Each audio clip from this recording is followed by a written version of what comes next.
What's up, everyone, and welcome to this edition of the Ryan Ripken Show. We are live at 5, and speaking of Ryan Ripken, I just had to send him the link. So that's on me, Ryan, if you're watching.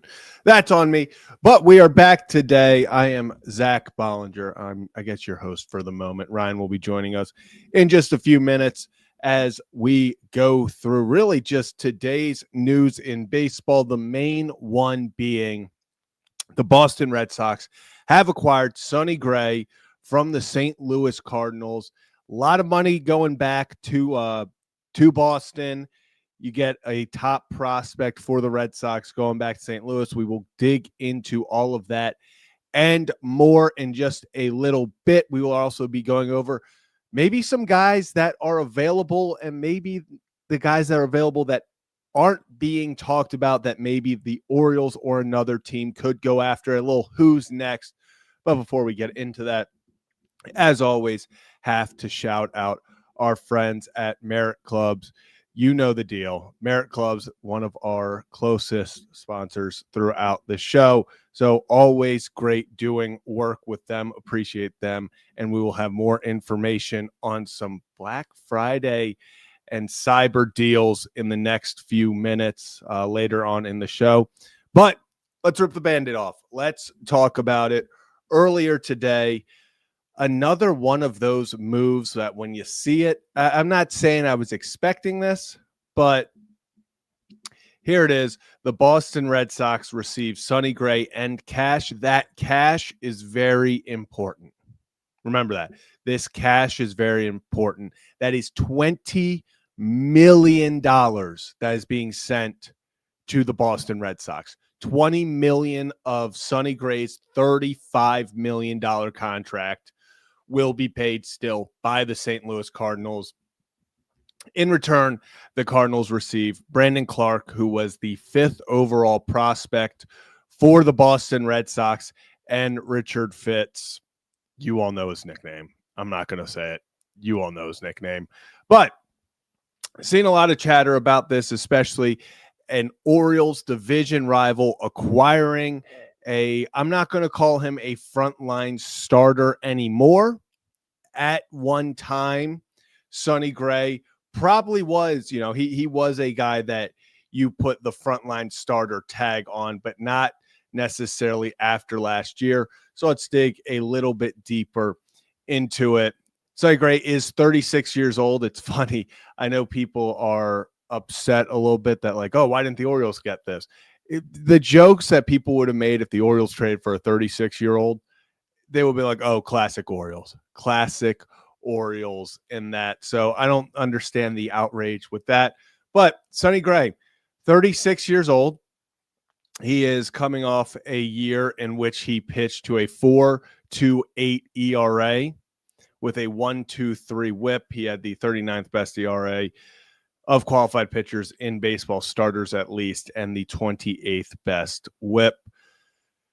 Listen, it was a down year for Sonny Gray. This was not his best year, coming off a year in 2024 when he had 3.84 ERA. That 2023 year with the Twins was absolutely incredible. That 2.79 ERA over 184 innings pitched. He was awesome. He was fantastic. Has slowly started to regress a little bit. I think he slowly is starting to regress because, hey, he's 36. But the one thing about Sonny Gray is his fastball's never been dominant. He's sat throughout his career around that 93. It's now down to 92. But it was never something that blew you away. Sonny Gray has always been a guy, even in this portion, the latter portion of his career, what makes him good is he knows how to pitch. He knows how to get guys out. He's not going to blow you away, but he's going to find a way, one, to walk away with some strikeouts, back-to-back years, over 200 strikeouts, 201 exactly in 25, 203 in 2024. So it's still a guy that when you add to this Red Sox team that needed a starter, the Red Sox were another team like so many, let's just be honest, so many guys this year so many teams this year needed that, not necessarily maybe that ace, but they wanted to add a 2 or 3. So the Red Sox add on to Garrett Crochet, to Brian Bayo, to that staff. They add Sonny Gray. So it will be very interesting to kind of see how that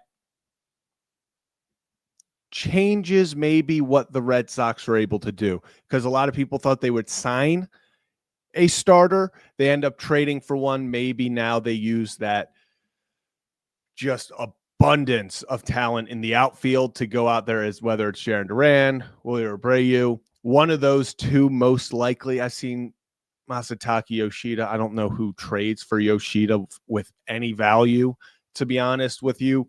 But Duran, Abreu, I would think one of them ends up being traded for maybe a starter, maybe a bullpen piece. Not sure, but they have to figure that out. But now they do add Sonny Gray. And really the biggest part to this is that 20 million, because when this first got announced, it came out about 25 minutes after the original announcement that the Red Sox were also receiving $20 million from this, because that first reaction was, this is a lot of money to be paying Sonny Gray, especially giving up your 5th best prospect plus Richard Fitts. It really didn't seem like a deal. It kind of left some head scratchers. You were like, okay, not sure if Sonny Gray is worth this at this point in his career. Then it's added on that St. Louis is sending $20 million. So that makes more sense. I do like this move for the Red Sox. People are going to say I've seen a lot of they gave up too much, but let's be honest. They had to give up Brandon Clark, their 5th best prospect, who now turned.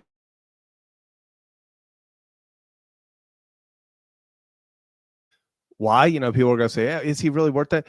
Because you didn't want to pay $35 million for Sonny Gray. So to get the Cardinals to throw in that extra $20 million, you had to go out there. You had to spice up the deal a little bit more.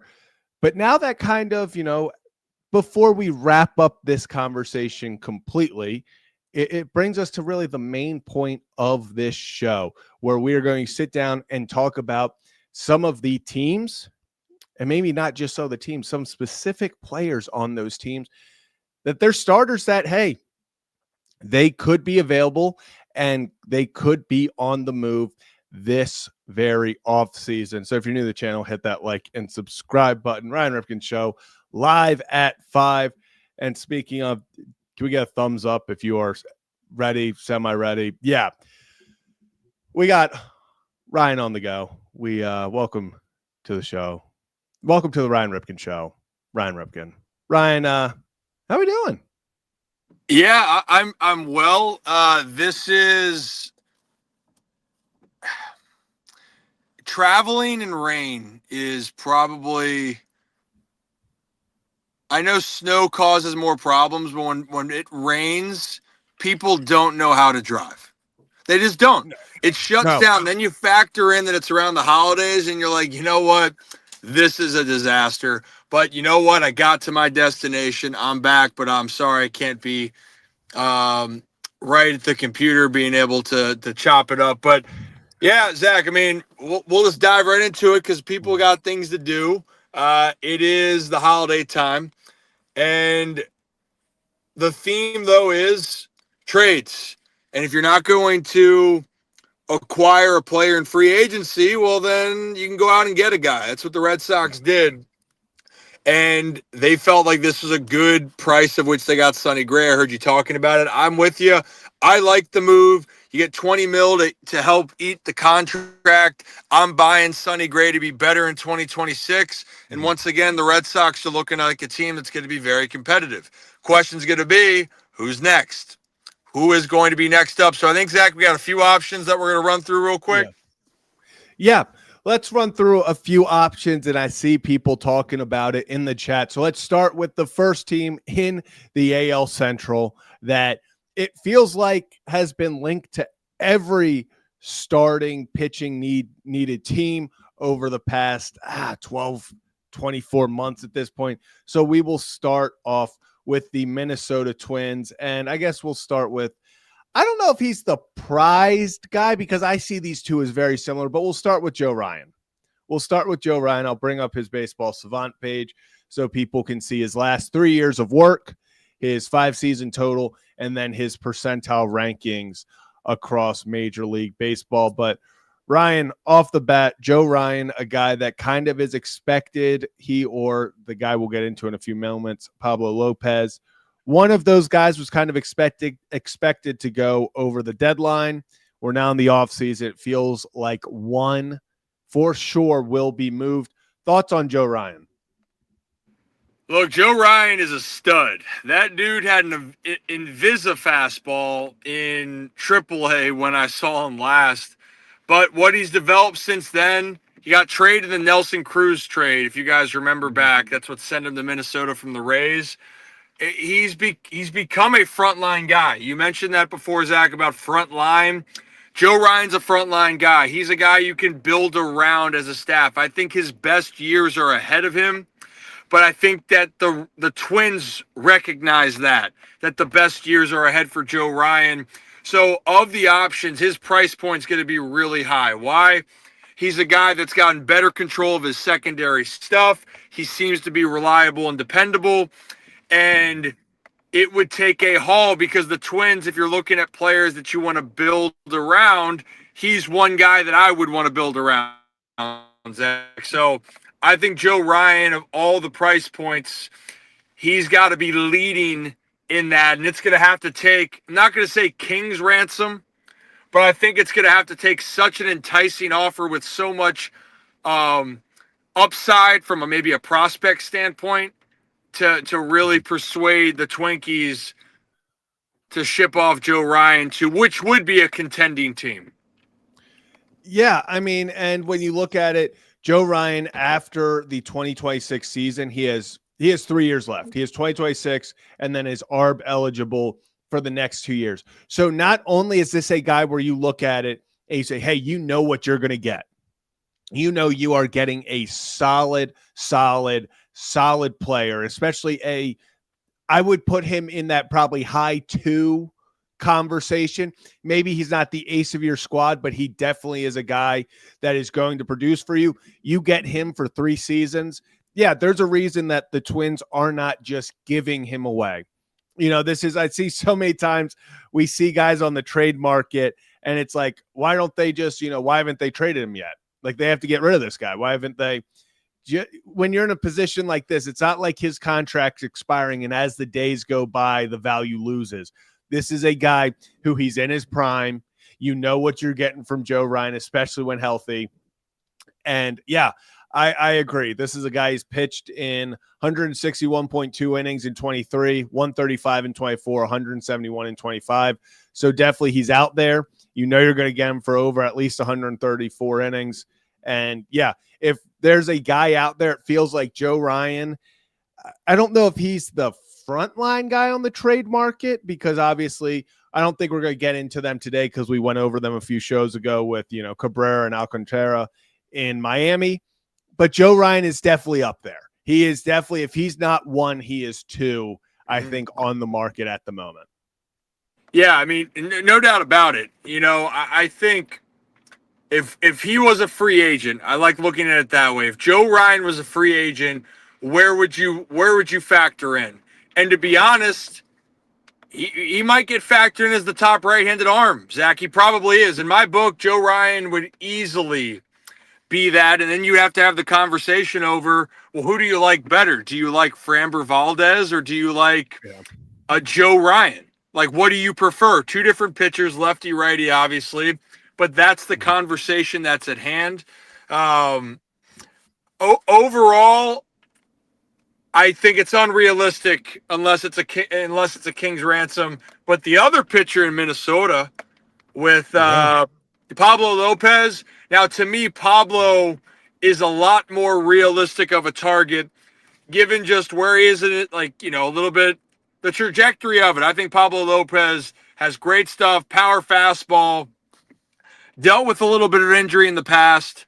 But I think of the two, the Twins would be willing to move Pablo more than they would Joe Ryan, especially seeing that, yes, 3 years, but you're going to have to pay Joe at some point if you like him. Pablo already had that extension. Yeah. You know, if you believe in him for the future, it's going to be a good price. So Yeah. we'll So see how that Pablo all pans out. Pablo is 2 years because of his arm injury. He is a free agent in the 2028 offseason. So he is 26 and 27 under contract. So maybe you also get a little bit, two guys the exact same age, 29. Two very, very reliable guys. Obviously, I just brought up, yes, Pablo's coming off the arm injury. He had a little bit last year, but before that, in 23, pitched 194 innings. 24, he pitched 185. He is what feels like, I think, let's go specifically Baltimore right now. I think he slides into your number 3 spot in Baltimore behind Rodgers, behind Bradish. Maybe you're obviously seeing if Rodgers can reproduce what he did in 2025. But if Pablo Lopez, a guy like this, he's another guy that I put in that he is a 2, and if he suddenly becomes your 3, that is a very, very nice rotation that you have. Pablo Lopez is a guy that if you called all 29 other teams and were like, hey, would you want Pablo Lopez? That they're ready. Even if I would be hard pressed to find a team that would not want Pablo Lopez on their team, and maybe even in a lot of cases leading their rotation. For me, we'll use the same thing. If you want to go, where would he be in free agency? I have him above Gallen. I have him above Cease. I'd have him probably above Michael King. He's just a guy that he's always been such a solid, reliable guy to have in the rotation that, yeah, I think he's there as well. For sure. And sorry, Zach, you can still hear me? Yeah, I can still hear you.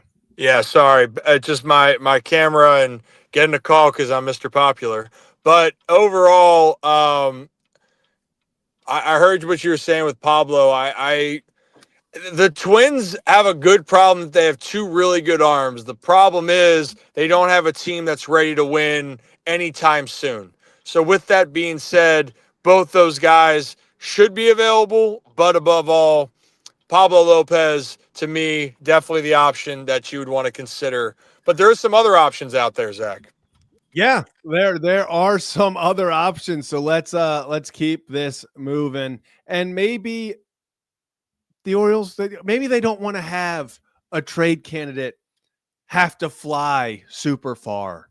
Maybe just take the Parkway, your favorite, up to Baltimore. Maybe not a guy out there that he's being shopped. We know they're listening to offers, but McKenzie Gore of the Washington Nationals coming off, yes, I know people are going to look, in 2025, he had a 4.17 ERA. His best year was a 3.9 in 24. Maybe not anything that jumps off the stat sheet to you, but when you watch McKenzie Gore go to work, he is a guy that I think would be a very welcome addition, especially as a lefty, to a rotation like Baltimore, where, hey, this is another one, 26 years old. It's going to cost you a lot. This is not going to be, hey, send whether it's the 15th rated prospect or whatever it is. This is someone that, we talk about having a king's ransom. It's going to take a lot. This is not someone that the Nationals are just giving away. He has 3 more years under contract. So all these guys we've talked about are not just 1-year rentals.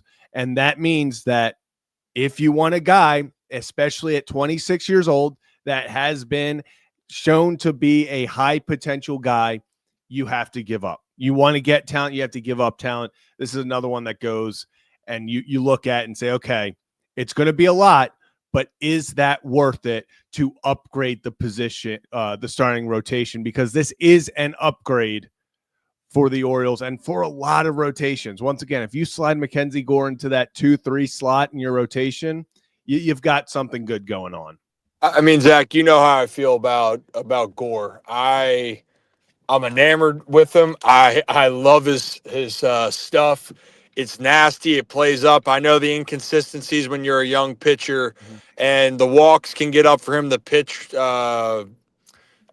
counts can get up there, but overall stuff, wipeout stuff, you take chances on, and his build that he has, he can become an ace. He can become dominant. And for stretches, he was dominant in 2026 or 2025, right? So the Nats, though, I'm just trying to figure out with them why. I think the Nats are a lot closer than maybe they think they are. But why would you want to trade away a guy that I think would be a massive, massive anchor for you moving forward? But maybe you do want the reset, and he's not one of your guys. You got a new front office, new manager, and it can kind of be a clean slate, and you build around James Wood.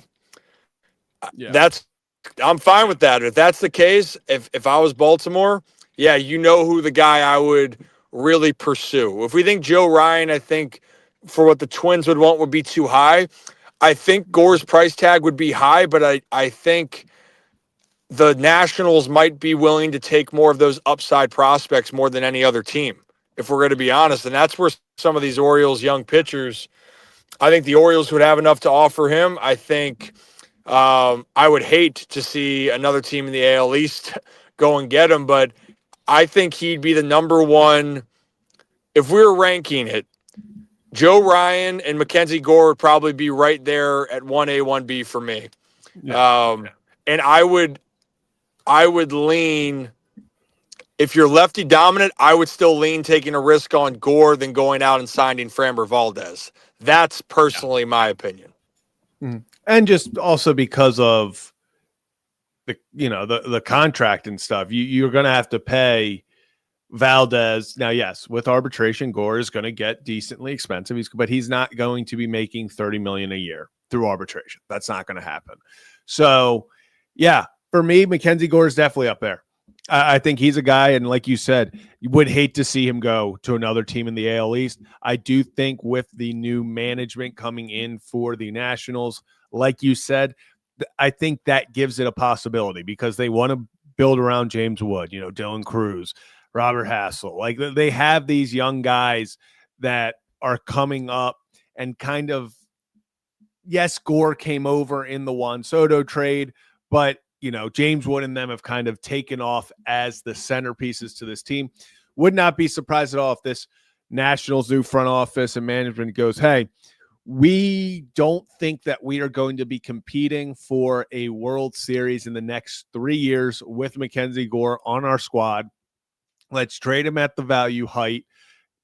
Yes, he could get better and the value could go up, but this is, if you can get 3 or 4 young, good players with high potential, it would be hard for me to see the Nationals saying, hey, in the state we're in right now, we don't want high potential guys. We don't want more players that can help us down the line, because I do think McKenzie Gore falls into that awkward category right now where maybe in 20, so he's available for 26 and 27, so 2 years, sorry. I'm not sure if in the next 2 years the Nationals are competing enough, and McKenzie Gore is a Boris client. I'm not sure that lines up well for the Nationals to keep him long term. I think this is the perfect opportunity for them to get as much as they can for him and go from there. Yeah, I mean, Gore's going to cash out at some point, and Scott Boras death taxes, and he's going to bring in a large sum of money or piss off a lot of people in the process. So, yeah, the Nats, especially if they're in a pinch for how much money they want to spend, and if you were looking at James Wood as your franchise cornerstone, which I think he should be, if not, hey, bring him to Baltimore, just send him the Parkways. I rolled my eyes. I hate that strip of concrete. If I could wipe one freeway off the face of the earth, it would be the Parkway. That's how much it bothers me. But I digress. I mean, this is the part, though, of the offseason where when you're looking at identifying the future and when you're talking about going all in, there's a risk reward to everything. And just going out and signing a free agent, it's a risk, just like it is making a trade. But what's the reward that comes with it. The trade pieces here, I'd say the safer ones, Joe Ryan, Pablo Lopez, risk, but higher upside, McKenzie Gore. And then you're kind of looking around, like the Sonny Gray deal, risk in my mind for the Red Sox. You give up a prospect, but low risk that this guy can be a 2 or 3 for your staff. Like that's the low risk. And if not, so be it. For these other guys, for the 3 that we mentioned, Gore, Lopez, and Joe Ryan, all the ability to be 2s or maybe 1s, depending on how they play out. So I'm excited to see it. But I mean, those are the 2 teams, obviously, that we're going to continue to eye. And the Cardinals, to me, it's going to be fascinating, Zach. It's not pitcher wise, but the Cardinals are going to have to make some decisions here. And we know Arenado probably is going to be on the move. I'm just curious who else they're willing to sell, because that could just mess up the entire free agent market for teams.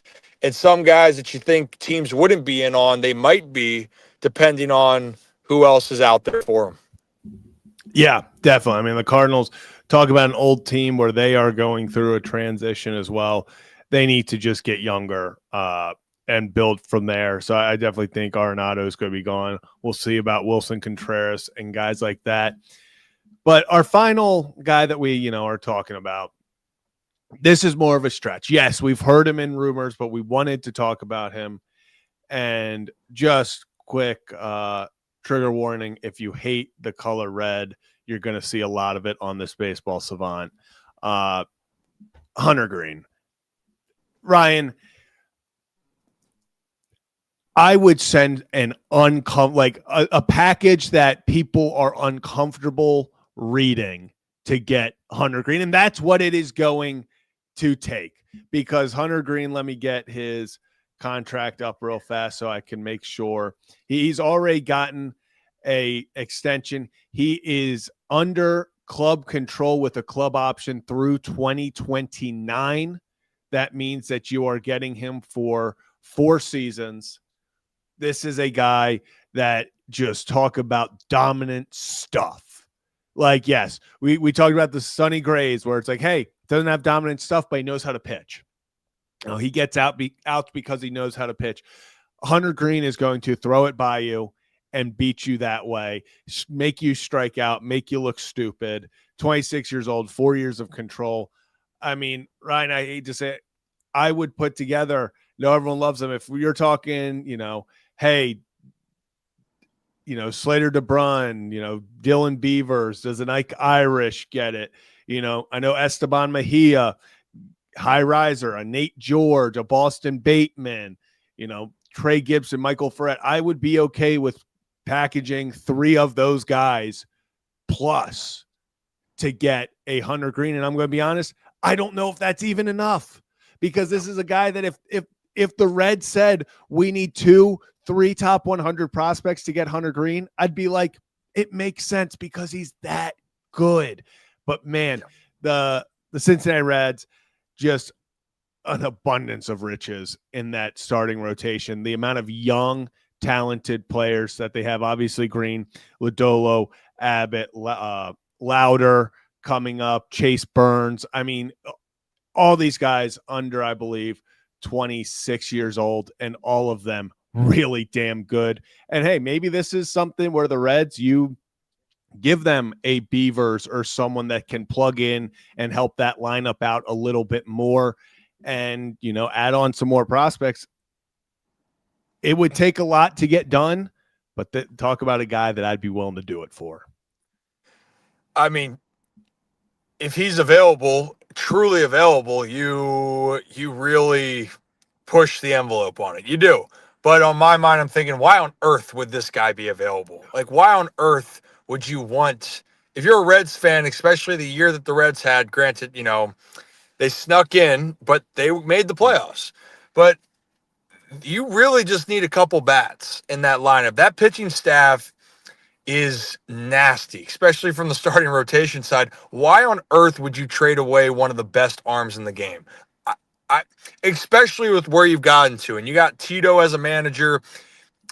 if I was a Reds fan, talk about infuriating, pissed off, ticked off. Trading Hunter Greene, I don't care who they got back, and I don't care if it would help in the next 5 years. Cincinnati, you can be great this next year. The Central, to me, the Brew Crew are going to be there. The Cubs, it's kind of in flux. There's no reason for me to believe that the Reds can't make a playoff push again and be better and push for the division. But I don't see them doing that without Hunter Greene. I would trade one of the other arms. I would go out there and test the market there, because those other arms, like, they're kind of like the Mariners of the National League. They got some really good pitchers that are out there. You have options, but at the same time, when the Mariners have talked about, I don't know who you would consider their ace at this point: George Kirby, Brian Wu, I was gonna say, Logan at this Gilbert. point, I'd probably put Wu. I'd put Wu as their guy. If Wu's their guy, would you say, you know what, we're going to trade our best guy? I'd say, well, no, why don't we trade one of those other guys that's pretty damn good, because we can get a lot. Why give up our best? And that's why I look at it for the Reds. Why would you give up your best if you think you can win? Because if you don't think you can win, it's going to tell your fans that. And then package-wise, Zach, I still don't even know what would work.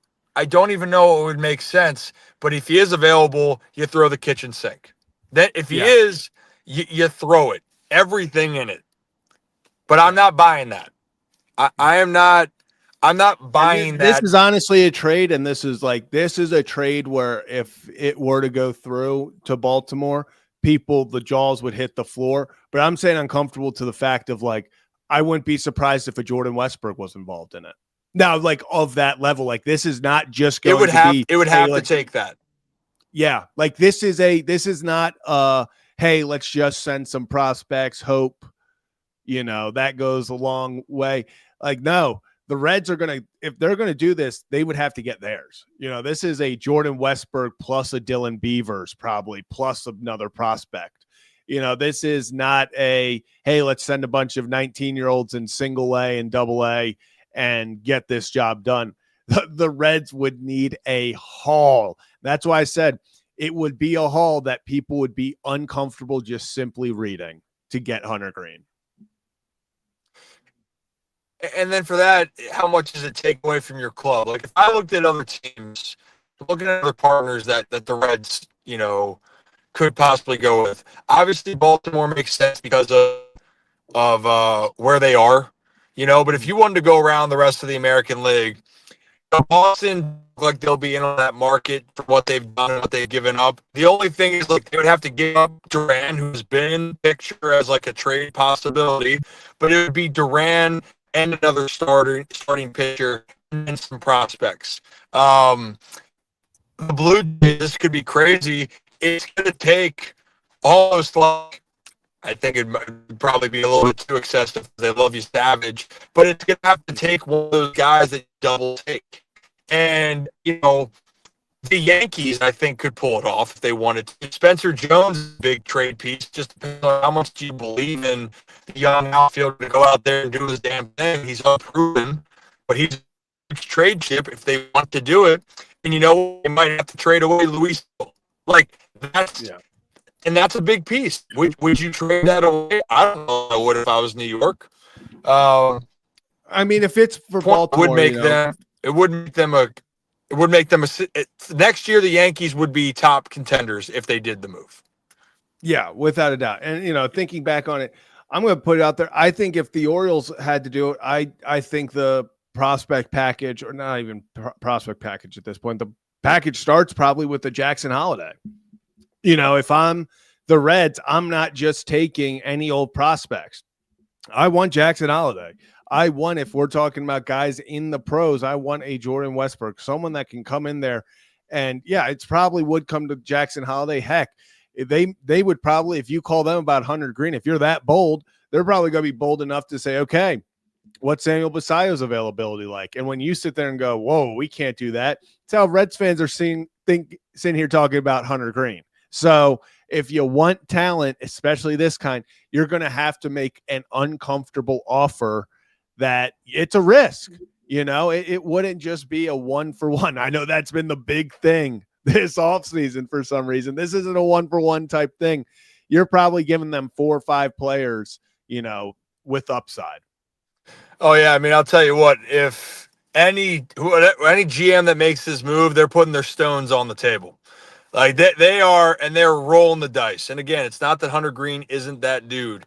It's just you got to hope he stays healthy, and you are mortgaging a big part of your future. But in this case, some teams, yeah, you can be desperate for a guy that has team control, that throws absolute fuel, and can be an absolute difference maker in your rotation if your ultimate goal is to win the World Series and win it now. You don't care about 5 years, you care about now.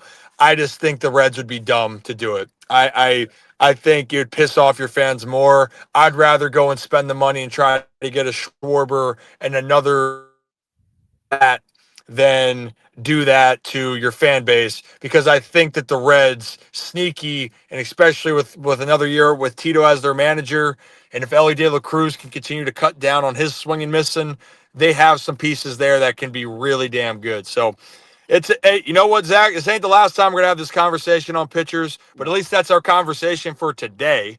Yep. So hey, that was a good one. That was a good one. Yeah. Just a Bump. quick, little bam, boom, So I'll let you wrap up then, but I think that's what we got.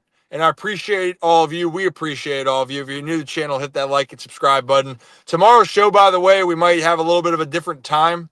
Yeah. Might be a little bit earlier in the day, to be honest, if we're going to do anything, just because the holidays, people traveling. No show Thursday or Friday because, be with your families, be thankful, make some bad decisions on some football choices. That's about it. So we appreciate you guys. Hit that like and subscribe button. Zach, I'll let you take us home. All right. I'll see you later. Awesome. Have a good one, Ryan. We'll see you next time. So like you said, it's a little shorter episode today, just with all the chaos of the holidays and everything. So we'll be back tomorrow, a little bit before 5. We will keep you updated if you are in the Discord. I will also put it out on Twitter and all of that. So we will keep you updated. So early on in the day, if there was, I'll be here anytime. But I appreciate you all and appreciate our friends over at Merritt Clubs. Black Friday and Cyber Monday deals there. Go check them out. But appreciate all of you for tuning in. Hit that like and subscribe button on your way out. And we will see you tomorrow for another edition of the Ryan Ripken Show, live at 5, except for tomorrow. We'll be live earlier than 5. But we'll see you tomorrow. Enjoy the rest of your Tuesday.